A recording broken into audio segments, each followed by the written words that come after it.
It is 6:30, so I'm going to call this meeting to order. We do have a quorum. Look for an acceptance of the meeting minutes of October 9, 2024 special meeting. So moved by Mr. Fredette, second by Mr. O'Brien. Any discussion? All those in favor? Aye. Opposed? Motion passed unanimously. So continuing discussion on the redistricting project, any possible action? I had met with Greg yesterday. I know he had brought up last month shifting the pattern of the flex district from Worcester and Stratford High over to Flood and Bunnell. Kind of went through the numbers, and maybe I'll let you explain it a little. What we and Susan was able to get the numbers for every. So we had numbers for just sixth grade that are in that flex zone, and there was 25 sixth graders in that flex zone currently that would, be impacted, I guess, next year. And when Mike and I were talking, we thought it would be a good idea to figure out, how many kids are currently in that zone that are fifth grade, fourth, all the way down. And because if it was 25 this year but 5 next year, it wouldn't make a difference. We wouldn't want to, do that if there was diminishing returns, so to speak. But there's 15 fifth graders, 21 fourth, 18 third, 15 second, and 16 first graders. So it's not, it's not an insignificant amount, but it's, it's not 50 kids either. But it just, again, it kind of evens out numbers at the middle school level. Currently, Worcester has 60 more students than we do, and with this shift, it would bring it closer to even. I mean, it's never going to be totally even or stay even. I understand that with with changes, but the elementary shifts really, as they sit in scenario one, don't really impact the middle level. It keeps the population about the same, which as I mentioned last time, then that impacts the high schools. What did we say yesterday? It's like 100. It's about a 53, 47. But the difference at high school right now was like 175, I think. Yeah. So like between Stratford High, 175 more than now. Yeah, part of once with the elimination of waivers too, it kind of balances out the number. But right now, the percentage-wise will be about the same. Yeah, and yes, and it keeps, as it sits, it said it was like a 53-47 split for middle schools, and right now we're 54-46. So it doesn't really, it addresses elementary, with the balancing and that type of stuff. It doesn't really do much for middle school. I don't think middle school, high school, I don't think we were the focus, but. I said to Mike, if we're doing something like this, you want to make sure you don't have to do it too often. And if it's, if you're 100 people are annoyed or 300 people are annoyed, but we did it right, then it's kind of one of those things. Again, we don't want to make a habit of doing this every 5 years. Yeah, currently there's a 62 student difference in the middle schools. Yeah. So if we did shift that 25, it would get to about a 12 number difference. Yeah. So, and to your point, both the middle schools and both the high schools have the same resources, same teachers. There's different. They looked at it as from a utilization standpoint, but the resources are the same in the schools. So you'll have, I would imagine, Stratford High, you have larger class sizes than you do over at Bunnell, and the same with Worcester and Flood. So if we moved that flex district, which is 25 kids, from going over to Worcester and shifting them over to Flood, that would kind of balance out the numbers, creating a more equal educational environment for all those kids. The only point of consideration would be those kids would separate from their group, but those 25 would move as a group, so their neighborhood would stay together, but they wouldn't necessarily stay with the same elementary group. But for the most part, it's not like you're taking 1 or 2 kids. You're taking 25 kids, moving them as a block. So which is that whole zone, and just moving it so kids are in and out of the zone. We looked, and there's 4 or 5 kids on one street, 3 or 4 on another. So you're actually going, out of your neighborhood, but with your neighbors. I have a question about it, sorry. In that flex zone, since they don't, next year it goes into effect, so right now it's not a flex zone, it's districted to Johnson. Okay, so moving forward it will be a mix, but right now it's just a portion in East Johnson. Yeah. But what about like the dual language kids, when they go back to their home school? So it would be the Johnson kids as well from dual language, if that was their regular district? Okay. So, and I think the kids that are in that flex zone, about half of them are Johnson, half of them, of the sixth graders, half of them come from what would be the Johnson district, half of them come from the Lordship, and then there's a couple from Second Hill Lane, There's a couple kids who going probably Second were Lane. outplaced. I think that's the dual language. Could be, yeah. But the programs would stay, if you're in a program like dual language, you would stay in that program, correct? Well, dual language ends at sixth grade. Okay. It's a program that has a beginning and an Gotcha, end. okay. But so it seemed to me that that was, again, for just getting equal resources to all the kids. And the busing, I mean, from Lordship to Worcester is not a big difference, or from that district to Worcester, or from that district to Flood, wasn't a big difference, so. It's not too, I mean, I don't know the transportation end of it, but it's, we certainly have buses going, from there to us. Today, Susan Hughes said that it wouldn't be a transportation impact. So if the flex zone went to Flood, it would not impact the transportation. Again, the issue you're going to deal with, and when you think about it, when you look at the enrollment of Lordship, right, they have 2 sixth grade classrooms. Sometimes they only have 1 sixth grade classroom. The majority of the sixth graders are going to stay together. So they are going to travel with their friends. They're not going to travel with their, the whole school. So you are splitting them. They're going to school at Lordship. They're Johnson Flex Zone students, and they will now go to Flood and Bunnell, which will help balance Flood and Worcester and Bunnell and Stratford High's numbers.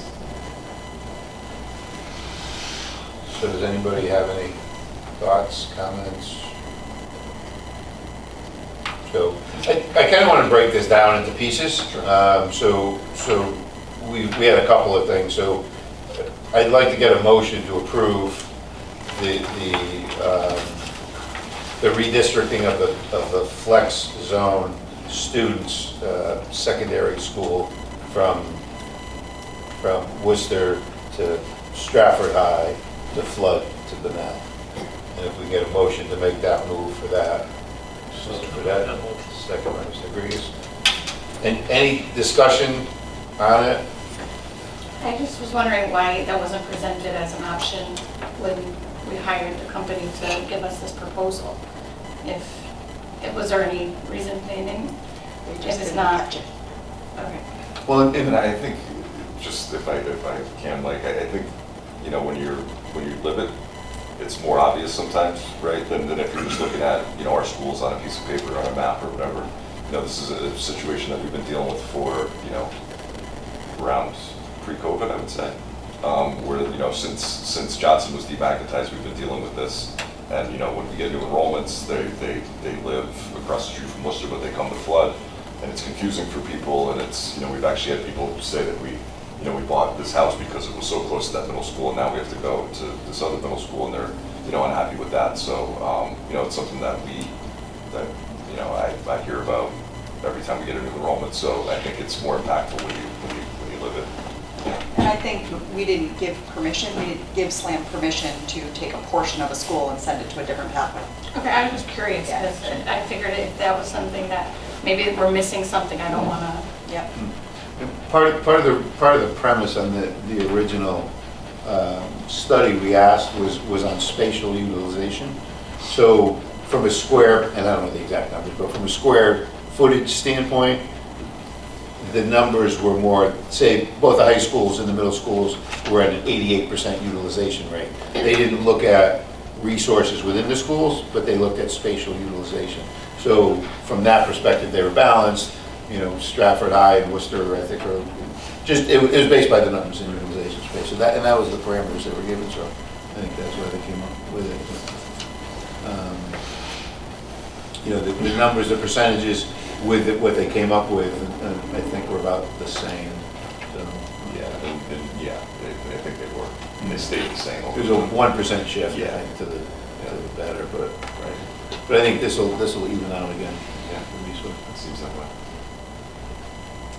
Any other questions, comments? All right, so then I will take a roll call vote on that motion. And just so everybody's aware, so now the flex zone kids will go, instead of Worcester and Stratford High, will go to Flood and Liddell. Mr. Fidel? Yes. Mr. O'Brien? Yes. Yes. Mr. Carroll? Yes. Carla? Yes. Yes. Yes. I don't even know if you remember, we'll take it. So, Yes. Yes. all right, the chair votes yes, motion will pass unanimously. The second, and I'll save the other one for last. The second was some of those kids, there's a small sliver, I think it's Bruce Ave, I forget, but there's a small sliver of those kids who go to, who are in the Franklin zone, but get shipped up to Chapel. We looked at ways to possibly address, and it was just, but what I would like to do is make a motion to allow those kids to be, if possible, and I'll say the whole thing before, but to be wavered into Franklin at the superintendent's discretion if the space is allowed, and that waiver would be granted through a lottery process. And we can deal with, the policy committee can deal with exactly how that policy is set up, but if there's any space available in the Franklin School District, those kids can waiver into it. Can I just make one suggestion? Yep. Instead of saying they can waiver into Franklin, say they can waiver into a closer school if space provides, based on a request that comes to the superintendent. And I would also recommend that if you do something like that, there's a deadline for that request so that it can run an appropriate lottery. Let's say if there are 22 kids, which is what we're projecting, and I get 22 waivers, and I have 5 spots at Nichols and 4 spots at Franklin open, okay, I need to be able to do that lottery process for the appropriate grades before school starts. Okay, so the motion would be to waiver the children in that, To allow the kids to to request. allow those children only in that small district, and specifically and only in that small district, who are in the Franklin, I think it's Bruce Ave. Anyway, from that district who are going to Chapel, allow them to be wavered into a closer school if space permits at the superintendent's discretion, and that request would need to be made by, I think it should be made before school starts, by August. So my question, I just want to make sure I'm clear in my understanding. Number one, you said 22 For students. next year, after For the next year. redistricting. Will the families be informed about that they can put a waiver to be a part of a lottery to possibly get into a school that is closer to them, right? If this That's how group it votes works. yes, Yes. and then this goes forward to the board, Yeah. after the board fully approves Yeah. everything, that's when we start working with our parents. So the answer is yes. Yeah. The timing on that depends on how quickly you vote and how quickly the board votes, Mhm. because then we can start transitioning, same for you as principals, right? Then you can start inviting your new kids in to see your schools and Right. setting up things. Right. I have a question. If they want to continue going to chapel, they're not going to be pushed out. No.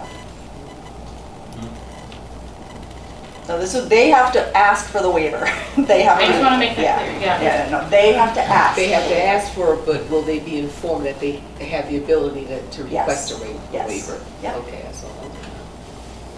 And just for the record, no one is pushed out of anywhere. I know, I just want to make sure they don't feel that way. Okay, that- no, they don't. In fact, it's a hardship for a lot of those families. That- So then this they- is a blessing. That'd for be them. great if they have want an to, but I want to opportunity. make sure they have the opportunity to stay if they want to. Right, and they can, because the doors are open at Chapel, and we want all of our families to feel welcome.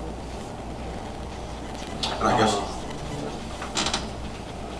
go ahead, Brett, you were first. I understand we are narrowing it to a specific area at this time, but is there, if we make it so narrow to this, is there any foreseeable possibility of any other area of complication in the future of any other, I don't know, district or so? Are we making it too narrow? That's, The only reason why we're doing it to that narrow group of kids, because the vast majority of the kids are put into neighborhoods. The geographical lines are being shifted, but they're still, the neighborhoods are shifting, but only that small group, that small sliver is shipped further away. And that's just been, I think you had said that's been that way for a long time. And when we looked at the possibility of shifting it, it was too monumental, even though it's a small number, it's just too monumental. So it would only be reserved for those because, in my opinion, I think in Carla's opinion, that it creates somewhat of a hardship for some of those families beyond the normal. And I will say I'm grateful that the number went down to 22 because currently we're like, what, 49? Yeah. So I'm grateful for that. The number's really split in half. It's cut in half. And the other part of it too is, although those 22 are being shipped to Chapel, when they go into the middle school and high school, they'll rejoin the Franklin district with their following, because that's the track, correct? Yeah. And I was just going to add on, like as far as the waiver request for Franklin, we'd probably just have to consider like how often, or if there's a cutoff where if they've been in the school for a number of years, would they still be granted a waiver, or would they not be able to waiver at all, like when they're sixth grade or something? So the waiver is purely by request. Okay. It's only for those 22 students, and it will be only for those, it's only because they're being shipped, which is what we're doing, but they're being shipped to the Chapel, so it would only be for that small group of kids, and it would need to be by request and by the date of August. Does that answer your question? I guess I didn't have a question. I more had like thoughts towards the policy when it gets developed, as far as like limiting the amount of time they have to request a waiver. Like if they're already in the school for 2 years or 3 years, like will we allow them to transfer at a different grade level? I would think that I would think that any of those kids who are in that sliver district could waiver At any time. in perpetuity, yeah. It's just, and they might say, yes, again, purely my opinion, but they might say, no, we'll stick with it this year. In 2 years, they might say, no, we'd rather be here, and I'd like to at least create the opportunity or see if it's possible. Would this be an annual waiver? So you could be in Franklin kindergarten, but then not get the waiver for first grade and have to go to Chapel? If there's space, there's space. Yeah, You can't make I space just- where there's not space. I think that's a big piece to consider in terms of, it's not like you are waivered your K-6 experience, it's a year-to-year waiver, so What's it could be in available. one school Okay, it's versus year-to-year. another, and I think that may have an impact. What if mid-year transfers in, it's a transient community, and your population grows really high at Franklin? What do we do then? Are those children going to go to Chapel? How does that work? So when Franklin gets to capacity, Yeah. we typically look at Nichols and Second Lane first, and then up to Chapel if there's no space in those other schools. So it's really about your class sizes, Jill. So when kids come in transient mid-year, we look at all the class sizes. If we can fit you in your homeschool, that's where you go. If your homeschool is at capacity, you try to go to the nearest school to you for transportation purposes. So would it be an administrative placement, which was one of the things that we're trying to reduce? Well, we're trying to reduce waiver requests, so parents picking the school they want to go to. Administrative placements sometimes happen due to capacity. We should have a lot less administrative placements after you redistrict because your class sizes are balancing out, right? Right now, we have some schools more full than others. So, for example, we look at Worcester and Flood, right? Worcester's full. So once we balance things out and they're not full, kids can go when they move in, there should be space for them. That's why we want our capacities, 85 or less full, so that we have space for the move-ins. Mr. Llewellyn? So no, my question was kind of going to be further than answer, but would this be a K-6 waiver? And the answer is no. So if there was sort of like a population bubble at a certain grade level that could push all the waiver kids out, and I just have, friends in both the typical and special needs community over in Milford, where K-5 their kids went through 4 schools. That's not, I don't know if I heard that correctly. So if next year, these 22 kids apply for a waiver, and I have 4 spots in kindergarten, and I grant 4 waivers into Franklin, they stay in Franklin until they are done, Okay, good. okay? The following year, I may have only 1 spot, right? It Right. depends on the enrollment. Once you get your waiver, that's your waiver to stay. We're not And gonna that's bounce. to be what I clear, was the asking. policy, Yeah, at the policy level, is that when you're getting sort of granted the access to Franklin, it's a K-6. Yeah. And that path, that track for that specific student in this Bruce Ave section will not change. What I and thought the path that out. Dr. Pettion was asking was, like, next year Carla might have a fourth grader who's in that pocket. Can they request now that we're allowing this to waive in to Franklin if there's an open fourth grade spot? And my answer to that question is yes, right? But if you're following the procedures and you get your waiver's for the remainder. Because we're dealing with a small pocket. That sets my mind a little at ease. That's a better answer. No? Yeah. Got it? Yeah, yeah. Are there any other? That's gonna make a motion. Okay. Make a motion of what Mike said. I was not gonna put all that together. But Teresa, you got that, right? We've got it between us here. Okay, okay.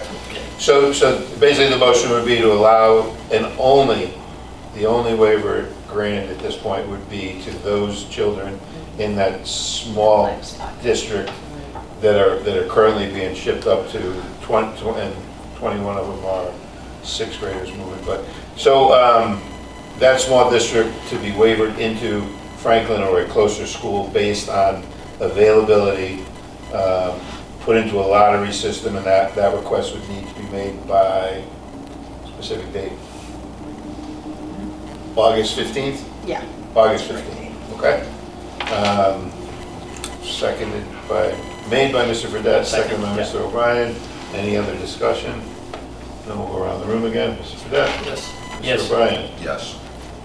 Mrs. Carroll? Yes. Yes. Yes. Go ahead, Rich, just in case you know. Chris? Yes. Jill? Yeah. Just to be consistent. Yes. Chair votes yes. Okay, so that motion passes. So, next question. Grandfathering kids. And again, this is my opinion. I believe that any grandfathering should only be granted to the high school kids. It would be a nightmare for busing and for a whole host of other reasons.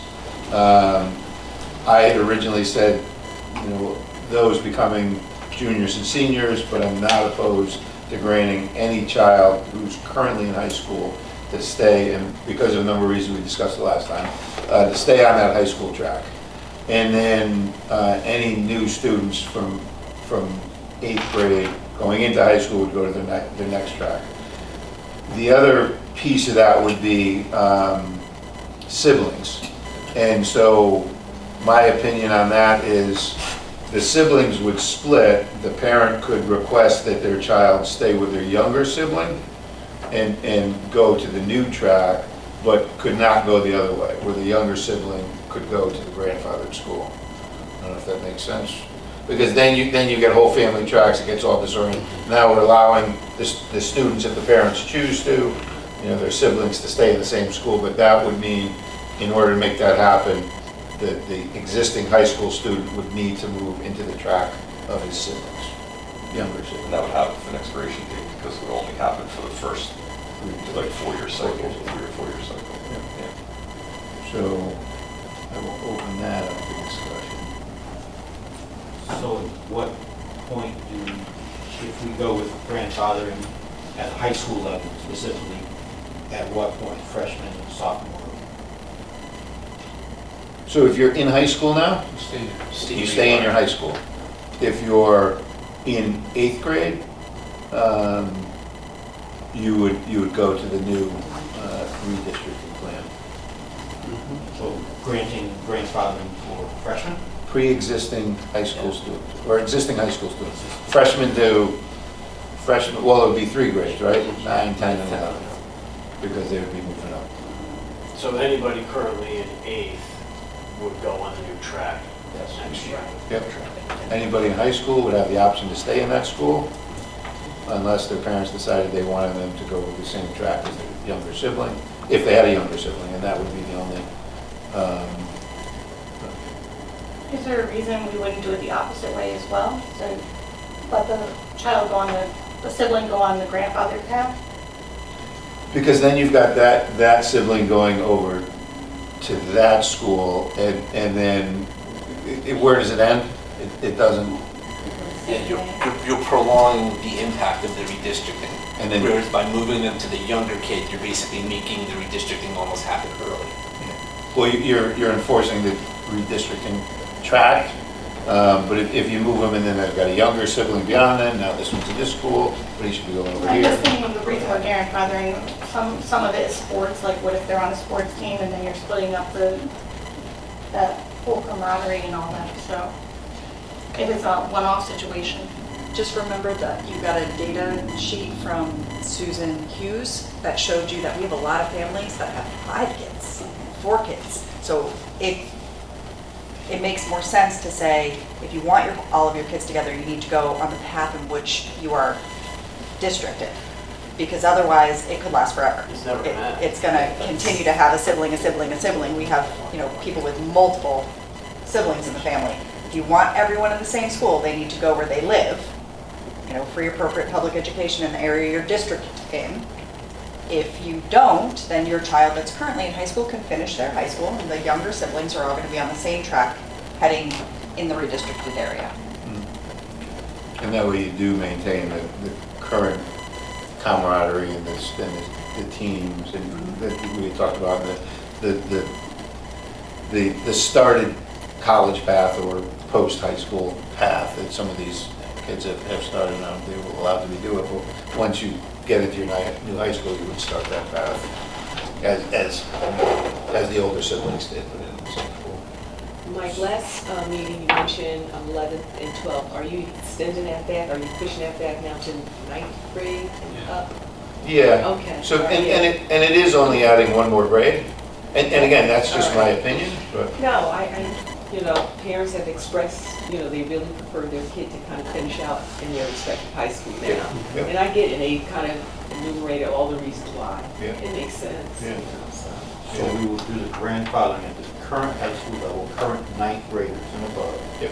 expiring in 3 years.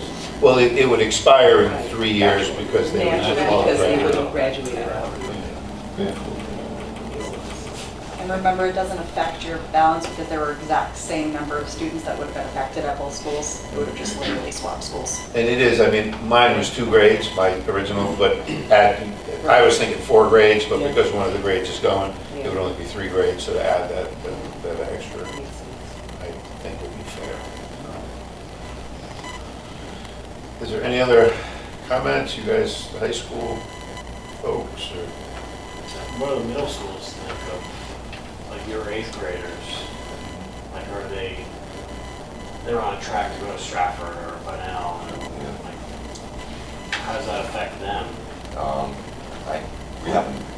We've approached that with them, because we're here right now, trying to figure that out, and we weren't sure if it was gonna be, that's something that once it's approved, we'll have to figure out a way to, speak to those families and just, make sure they understand what's going on, and it's really just for information purposes only at that point, because it's not gonna, It's too late. it's too late, yeah, we're not gonna waiver because that's what we're trying to avoid.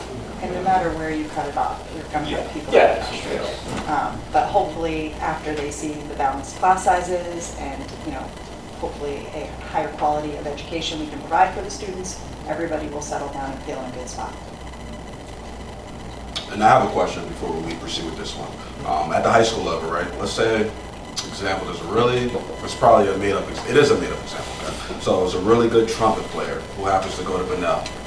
The band director, the student, the mom, they wavered into Bunnell. Let's say we did say, they were supposed to be a Stratford High student, they ended up going to Stratford High. Would their waiver still be honored where they could stay at Bunnell? Well, currently our system is set up that if you were waived to a school and you attended even one day of your sophomore year, you get to stay at that school. Okay. That's what your current policy says. So by saying 9th through 12th graders that are currently in their school, what we're saying is if you're currently there, you get to stay there. Okay. Great example. Sure that's made up? All right, is there any other discussion? No? So the motion is to allow existing high school students, current 9th through 11th graders, to stay in their school. If the family decided that they wanted their siblings to go together, that student, current high school student, would go on the on the, New path. on the, what path would it be called? The path, the redistricting path of the younger siblings. And that would be the only area, so. I'll make that motion. Motion for that, second by Mr. Llewellyn. Any other discussion? Mr. Fidesz? Yes. Yes. Yes. Yes. Yes. Yes. Yes. Yes. Yes. Chair votes yes. Motion passed unanimously. And just so you guys know, I'm only pointing because I'm terrible with names, and even at the board meetings, Jill will tell you, I forget her name all the time. Just get caught up. So anyway, I figure it's easier to point than all the wrong names.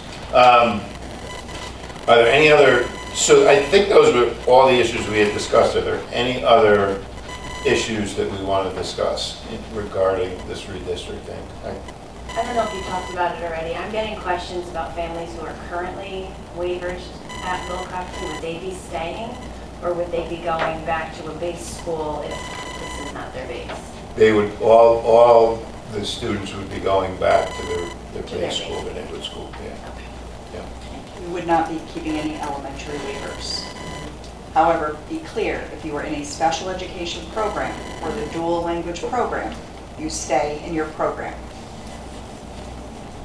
And can you, Heather, just go through the process, your intended process as this change rolls out?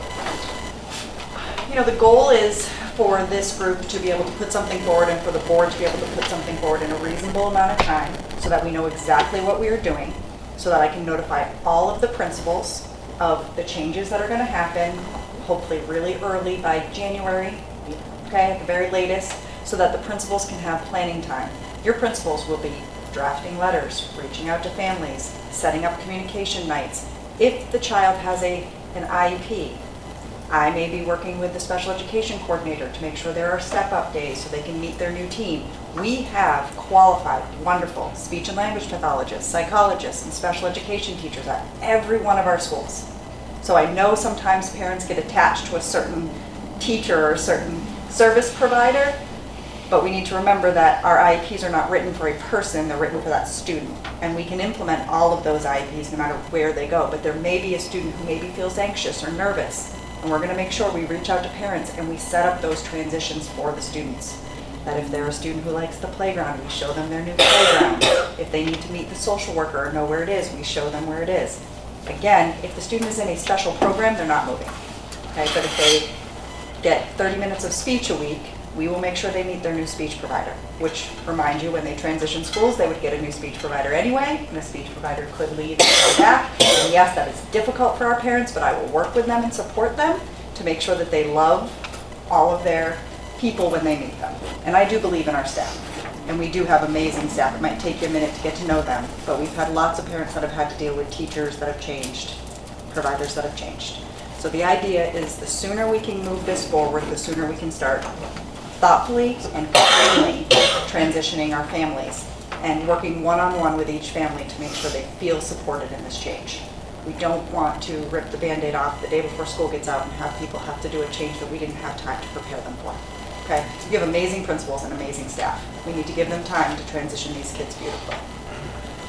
So Heather, now that you sort of mentioned it specific to speech and language pathologists, being a parent of a special needs child who has had quite extensive use with speech and language pathologists, both inside and outside the district, if there is a situation where there's an issue specific to a certain therapy or a relationship between a therapist, how will you handle that both going in, and what if there's not a connection made when the student's in a new building with a new speech and language pathologist and it's not working out the way it was before?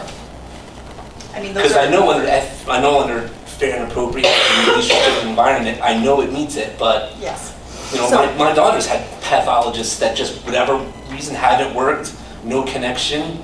So that would be sorted out during a PPT process, right? Okay. So if there was a parent who, you know, anytime, and that won't be the first time this has ever happened, and it won't be the last time, right? You don't always connect with service providers, and we work through the PPT process. We support our providers. We try to make sure that we can make those connections, and if it's not reachable in that way, we look for alternatives, and that's a plan that comes out of PPT. So on an extremely limited, like case-by-case basis, the district wouldn't be opposed to, say, picking up a student, bringing them back to their old school for services, and then bringing them back to the school where they're in attendance? Or I'd have because your speech and language pathology are district employees. Right. I would have the district employee go service the student and go Okay. back. I wouldn't move the kid. Either way. Yeah. And I'm saying, I'm not hoping we have hundreds of these, but again, from my own personal experience, I know it can happen. Yeah, it can, but, you know, All right. again, we'll Thank try you. to combat all of that ahead of time. And it can work the other way too, Yeah. where they have a better experience. But yes, absolutely. And again, I really do believe in our staff. And remember, they could pack up and leave at any time anyway. Like, you know, people can get jobs in other places, so we don't move kids for an adult. Because our adults are not necessarily always going to be here. All right, so if nobody has any other thoughts, comments, we are going to forward these 3 recommendations to the board. The board will be voting on it at our next meeting, which will be at the end of the month. And then I guess you'll all be informed if, I would hope and assume that the board supports this. So I wanted to thank everybody here who was added to this committee to help us with the redistricting. Your purpose was limited to this, but you're welcome to come and participate in our meetings if you feel the need. And you may be called back for some other needs that might come up. But it was for me, it was important to have, especially you guys who were in the schools that I think were mostly impacted, to have your input, so that we didn't miss some things. And you know, Greg's was a prime example of that, and something we wouldn't have seen. But just the thought processes that came out of it, I think, and Carla, you would. I was going to say, Mike, thank you. I really appreciate that I was invited to the table. And I've always felt badly for the families who would come to me and try to get some relief, and there's nothing I can really do. But I feel like for the first time I could advocate for them. And thank you so much for allowing me that opportunity. Thank you for speaking up. And I do want to thank the whole board, and I hope this is a process that can continue.